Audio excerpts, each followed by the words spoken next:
चौधरी स्वागतम स्वागतम स्वागतम प्रदीप चौधरी स्वागतम स्वागतम स्वागतम।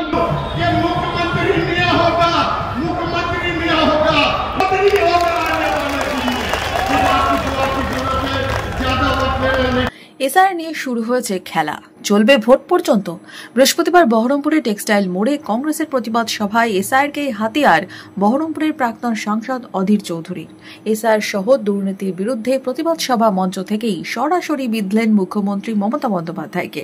বাংলার মুখ্যমন্ত্রী যখন এসআইআর হলো বিহারে ভোটের সময় বিজেপিকে হারানোর জন্য একবারও আবেদন করেননি, কিন্তু যখন বাংলায় এই এসআইআর হওয়ার কথা শুরু হলো তখন তিনি কি বললেন, আমি বাংলায় এসআইআর হতে দেব না, রক্ত গঙ্গা বইয়ে দিব, কে কি করে দেখে নিব, আগুন জ্বালিয়ে দিব।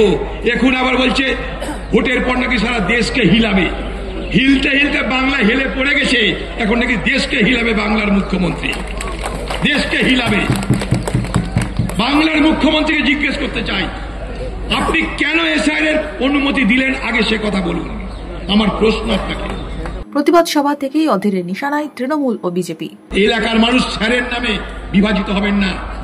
এনআরসি নামে বিভাজিত হয়েছিল বাংলায়, আমরা হেরে গেছিলাম, শূন্য পেয়েছিলাম, আমাদের তাতে কোনো ক্ষোভ নাই মানুষের উপরে।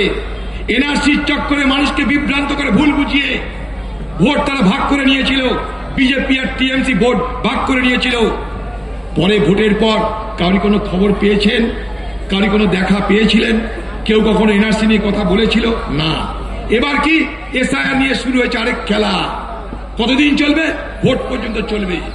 আমি তখনও বলেছিলাম এনআরসির সময়, এই এনআরসির খেলা ভোট পর্যন্ত চলবে, এসআইআর এর খেলাও ভোট পর্যন্ত চলবে। তারপরে কি করতে হবে আপনাকে? বিজেপি আর টিএমসি তোমার দেখা নাই গো, তোমার দেখা নাই গান গাইতে হবে। এসআইআর ইস্যুতে পথে প্রতিবাদ কংগ্রেসের। দিন কয়েক পরেই 4 ডিসেম্বর বহরমপুরে আসবেন মুখ্যমন্ত্রী মমতা বন্দ্যোপাধ্যায়। 26-এর আগেই রাজনীতির পারদ চড়ছে জেলায়।